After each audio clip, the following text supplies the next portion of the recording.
Good blessed Friday night, July the 2nd, 2021. It's about 9:51 p.m. I'd like to greet all human beings like I always do. So won't nobody have any contradiction or doubt of who I am. I greet all of you all with the universal greetings of peace and the blessings of God be with you.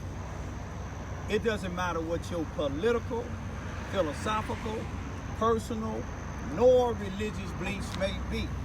It doesn't matter if you're the richest or the poorest person on the face of this earth.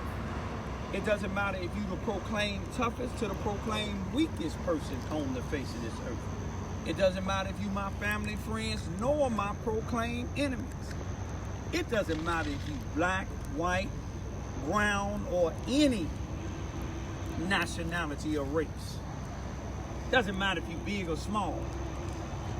I still give you that same universal greetings of peace and the blessings of God be with you.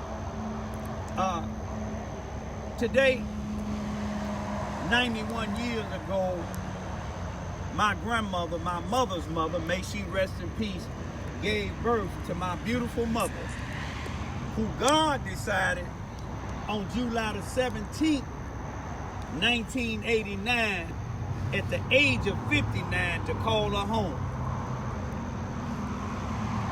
It took a lot out of my heart, but during the 31 years of my life that my mother was on earth, she's been gone 32, but the 31 years that I lived with my mother, from the cradle until she went to the grave, she taught me a lot.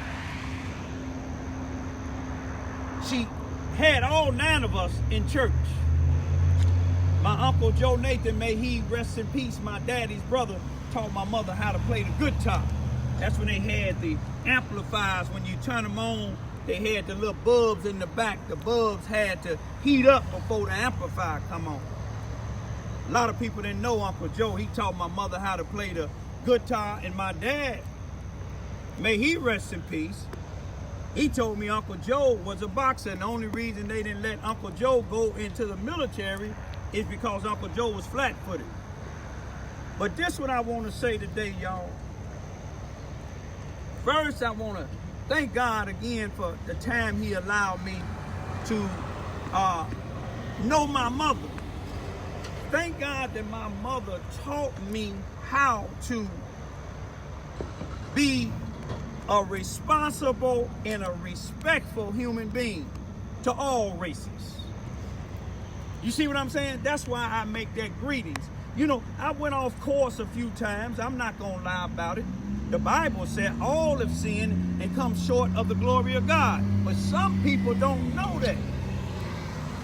The Bible also said that all of our righteousness are like filthy rags. So a bishop ain't no better than a sinner out there. You see what I'm saying? Because when God had 100 sheep in his fold and one strayed away, guess what God did? Unlike a lot of these churches, if the shoe fit, wear it. They don't care about the member that went astray out there. All they care is about those that's inside of the sheepfold already, which Jesus deemed them safe. The one he deemed unsafe is the one that left off. That's what my mother. That's what my mother was. She was a shepherd. You see what I'm saying? She was a village leader. And I can see it in my daughters. I can see it in some of my nieces. You see what I'm saying? I can see it in some of my great nieces. But what I want to say today, y'all, is my mother's heart was broken on August the 3rd, 1977, in the early morning hours, when somebody came home and told her that my oldest brother, her first son, her 6th child, I was her 7th child, but her first son and her 6th child, life had been taken. Somebody shot him in the back 4 times and once in the back of the head. Some of y'all heard the story before. But see, my mother had never been the same, but she still was strong. But you see, may my brother rest in peace too. All 3 of my brothers. Johnny Jr., Big West, and Big Rick. And my sister Pearl.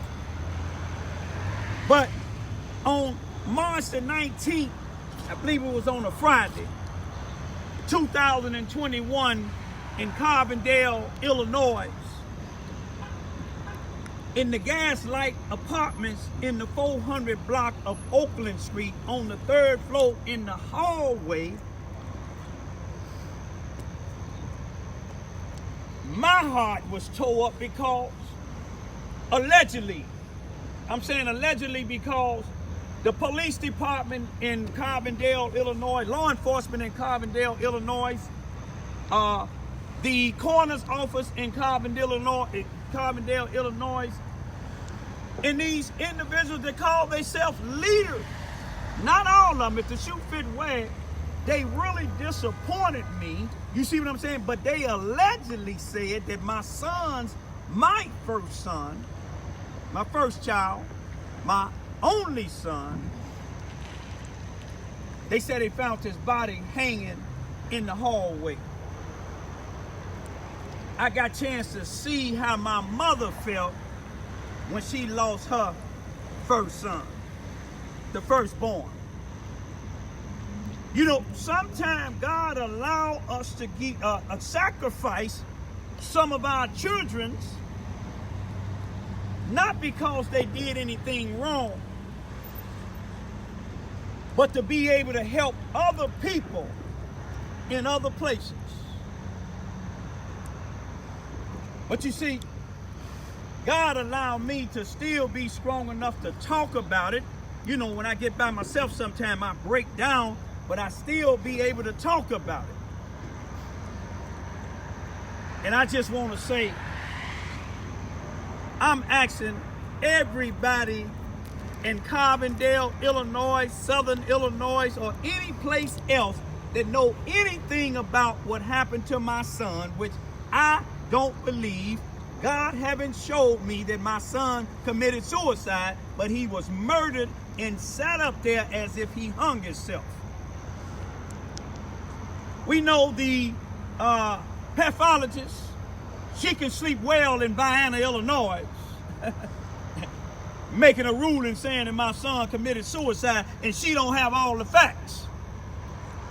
You see, her title to her and those people in Southern Illinois that look up to her, like one of the sergeants that's doing the investigation, he said, oh, she's a real reputable person. She's a real good person. To him, she is. Now, if that was his son hanging up on that thing in a 99.99% black neighborhood, I'm just wondering if a black pathologist, and some of y'all saying I'm getting on race, yeah, I'm getting on race. You see what I'm saying? Because my son was black, he was homeless. You see what I'm saying? He was on drugs, he been to prison, and ain't damn newspaper. It's been over 103 days, ain't damn newspaper. Ain't damn newspaper, ain't damn news media mention my son yet. If I wouldn't have been mentioning my son on my YouTube videos, people wouldn't even know my son was dead. But I'm letting y'all know, and if the shoe fit where it's Southern Illinois or whoever has something to do with my son's death, I don't even care. Look at that, get that police car real good, boy. And no matter where I'm at, you see that police car? No matter where I'm at, one of them show up. If it ain't the chief, you see, they probably trying to see if I'm by myself, because some of my enemies told me to come in this area by myself without my camera. But they don't know if I come in here by myself without my camera. God said no weapon formed against me would prosper. You see what I'm saying? Get a look at this truck right here, boo-boo. Y'all take a good look at it. It's sat there for a while, the other way while I'm talking. But one thing about it, I don't fear these people. My mama's spirit said my grandson was hung like they was doing when I was down here, living in this area. You see what I'm saying? And she said, my grandson was hung, and she told me to keep on doing what I'm doing. You got your eye on that truck? Get a good look at it. See this truck real good, y'all? Just study around in me, but they don't know one thing about me. I'm not running from none of these people, and if I'm ever found hung or something done to me, go to the nearest hospitals, because I'm gonna put wounds on somebody that they gonna have to be hospitalized. And see, I'm getting emotional now because, you know, he first his truck over here. You see what I'm saying? Then the police coming over there. Then he gonna come around here. But see, one thing about me, y'all, I'm gonna let you know, those that had something to do with my son's death, I'm gonna keep on coming to Carbondale until I get justice. You see what I'm saying? If I have to come by myself, I'm gonna still come. But I'm gonna leave because, you see what I'm saying? I need to talk about something else, because this holiday that they call the 4th of July, which I don't honor, you know, and I don't look down on those who do, because I can't honor, because I know what happened in 1776 on July the 4th. You see what I'm saying? They still had people like me as slaves. And we did all the harvesting, the planting and the harvesting, and those that had us in slavery, they benefited from it. So why would I celebrate that? You see what I'm saying? But see, some people will get offended, but I don't care if you get offended. But you have to have my skin color. You have to have been going through what I've been going through to say what I'm saying. And I believe, I'm going to be honest, I believe my son, if he was a white child, I don't care if he was homeless or not, it would be different. Ain't no excuses 104 or 5 days unpassed and his name haven't been mentioned in nothing other than what I've been exposing. But I'm going to leave y'all. Happy birthday to my mama, all of my nieces, nephews, and all my family members. Y'all be safe out there. I'm going to leave for right now and say peace, be still.